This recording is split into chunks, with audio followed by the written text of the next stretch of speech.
Assalamualaikum warahmatullahi wabarakatuh. Izin memperkenalkan diri, nama saya Rosaulan dari Agustin dengan NPM 201105071 dari kelas 2 SIP 2 dengan mata kuliah Sistem Operasi. Di sini saya akan mempresentasikan tentang materi deadlock. Yang pertama yang akan saya jelaskan ialah pengertian dari deadlock. Deadlock merupakan suatu kondisi di mana dua proses atau lebih saling menunggu proses yang lainnya untuk melepaskan resource yang sedang dipakai. Deadlock ialah masalah yang biasa terjadi ketika banyak proses yang membagi sebuah resource yang hanya boleh dirubah oleh satu proses saja dalam satu waktu. Lalu selanjutnya ada penyebab deadlock. Yang pertama ada mutual exclusion. Hanya ada satu yang boleh memakai sumber daya, dan proses lain yang ingin memakai sumber daya harus menunggu hingga sumber daya yang tadi telah dilepaskan. Lalu yang kedua, ada hold and wait. Proses yang sedang memakai sumber daya boleh meminta sumber daya lagi. Hal ini dapat menyebabkan kelaparan sumber daya, sebab sebuah proses tidak mendapat sumber daya dalam waktu lama. Lalu ada pula yang dinamakan dengan penanganan deadlock. Yang pertama, mengabaikan masalah. Menggunakan pencegahan deadlock atau penghindaran deadlock. Penghindaran deadlock membutuhkan informasi tentang sumber daya yang mana yang akan suatu proses minta dan berapa lama akan digunakan. Lalu selanjutnya, ada mendeteksi dan memperbaiki.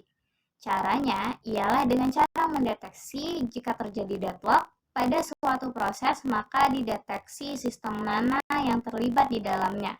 Setelah diketahui sistem mana saja yang terlibat, maka diadakan proses untuk memperbaiki dan menjadikan sistem berjalan kembali. Lalu selanjutnya ada penghindaran deadlock.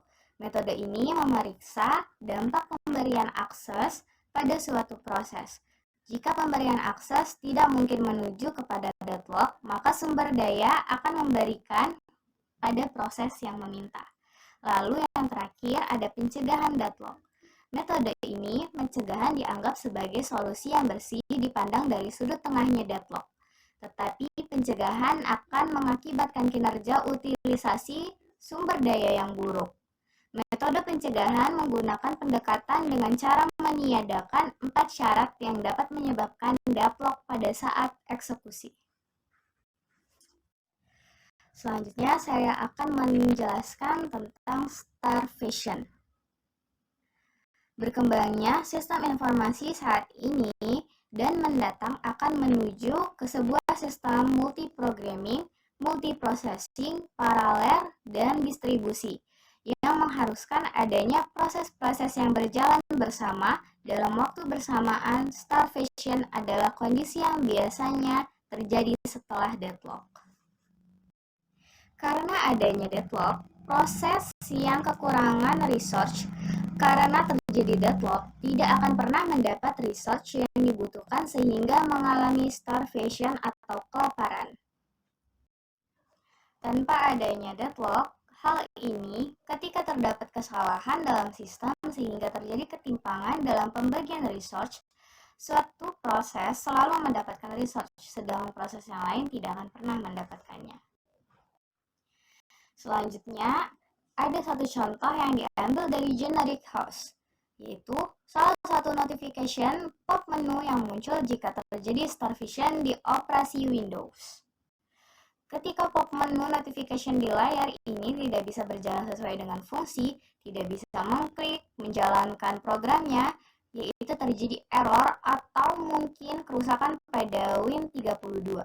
Karena terjadi kekurangan memori resource akibat terlalu banyak eksekusi program yang harus dijalankan. Button don't send pada notification pop menu di atas berakibat layar akan freeze atau membeku sejenak dan melakukan auto refresh. Demikian presentasi dari saya. Jika ada salah kata saya mohon maaf. Saya akhiri. Wassalamualaikum warahmatullahi wabarakatuh.